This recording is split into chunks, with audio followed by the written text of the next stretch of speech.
On today's episode of the Cryptoverse, the Bitcoin ETF has struck out twice so far, but the CBOE files a third attempt with the SEC and they would like your input. Bitcoin's 1 megabyte block size is gradually fading away due to the increased use of SegWit.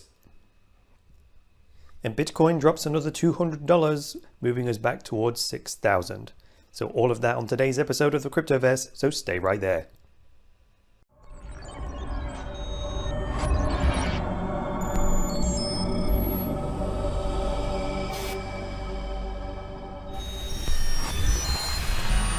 Hi there guys, and welcome to the latest episode of the Cryptoverse, your regular dose of news and commentary on Bitcoin, cryptocurrencies and blockchains, and I'm your host, Chris Coney.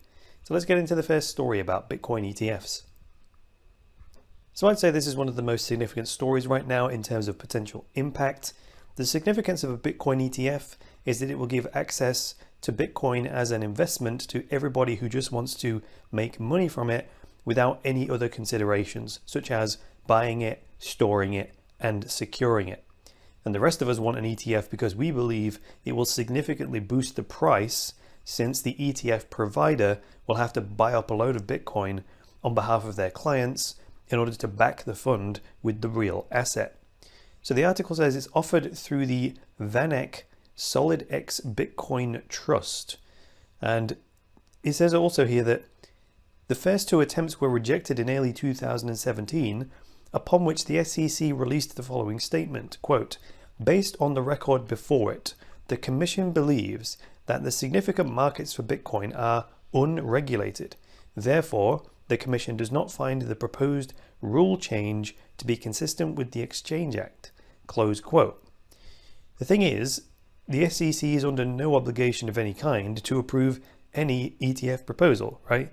By default, they just get on with their regulatory business, and it's up to us, the Bitcoin community, to write these proposals and put them to the SEC. And as far as I understand it, the paperwork is enormous. Then the article also says that should the CBOE's application be passed, well then client investment options will open up in the first quarter of 2019. That's pretty much the closing line here in the article. Now, according to this article, which comes from ethereumworldnews.com, the SEC is taking consultation from the public regarding the ETF application. And then at the bottom of this article, Ethereum World News actually give you a bunch of ways you can contact the SEC, either filling out their online form, sending them an email, or using traditional snail mail. So if you'd like to have your say, I will link to this article in the sources section. Now, Bitcoin's 1 megabyte block size limit starting to fade away, research shows. I first heard about this yesterday when Jameson Lopp tweeted out a copy of this chart that is embedded in the article, and I thought, wow, that looks interesting, we need to talk about that. So on the x-axis is time, January 2017 to June 2018, and up the side on the y-axis we've got block size in megabytes, and it goes up in half megabyte increments from 0, 0.5 all the way up to 2.5. So it's clear on the chart from January 2017 to July, there is a definite solid line at 1 megabyte. So there are dots that represent the blocks themselves, and you can see they're scattered all over the place, and there's a very solid line at 1 megabyte where a whole bunch of them are clustered together, forming a solid line. And that's prior to SegWit. And then it actually demarcates SegWit activation around the August time of 2017. And then after that, you start seeing a scattering of these dots above the 1 megabyte limit. And then you can see over time, there's more and more of these over the 1 megabyte limit. In fact, there are a few back from around about January, February 2018 that were way up in the over 2 megabyte range. And at that time, the blocks seem pretty much full the whole time. But as time goes on, there's an increasing amount of scattering going above the 1 megabyte limit. So in recent days, though, the Bitcoin network hasn't been that busy. But before we go there, there's a chart from blockchain.info here that says the average block size 1.06 megabytes, but that's using data way back from 2009 to today. So that's probably disproportionately small, because back in 2009 the blocks were, way under like 100 kilobytes even. But in terms of the traffic on the Bitcoin network recently, over the last couple of weeks, we've been well within that 1 megabyte limit, and that is according to bitcointicker.co, which is a site I use for lots of different metrics. However, we don't need capacity for the quiet days, we need it for the busy days. That's when it matters.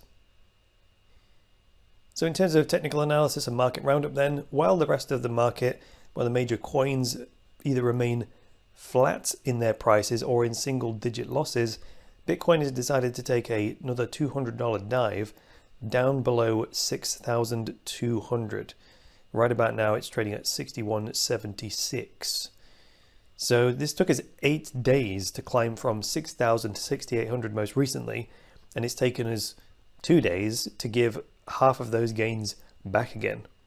And that's typically how it goes. They say that the bulls take the stairs and the bears take the elevator. And the rest of the market is sort of responding to this. EOS is down 4.4% right now. It's down 7% against the US dollar. Bitcoin Cash against Bitcoin only down 1%, but Ethereum down 3% as well, roughly in line with Bitcoin. I haven't had any chart reading requests today, so if you want to make a chart request reading, send me an EOS tip and write your chart reading request in the memo field. My account name is Chris JS Coney. So if you send me a tip, whatever you think a chart reading is worth, just like this person did in the transaction list here, they requested a Komodo chart reading, and I did that a couple of days ago for them. But that's all I've got for you today. So if you thought this video was absolutely terrible, you can hit that button. But if you liked it, hit the like button, get subscribed, and grab yourself a discount coupon for any one of my online courses down in the video description. Also down there is a link to my Twitter and also my Steemit profile, where you should absolutely follow me. And if you want to get tipped in crypto, comment on my Steemit articles and I will tip you. If you've got a bit more time, then head over to my channel and watch this video, which I released recently. Other than that, I'll be back with the next episode of the Cryptoverse. So until then, it's me, Chris Coney, saying bye for now.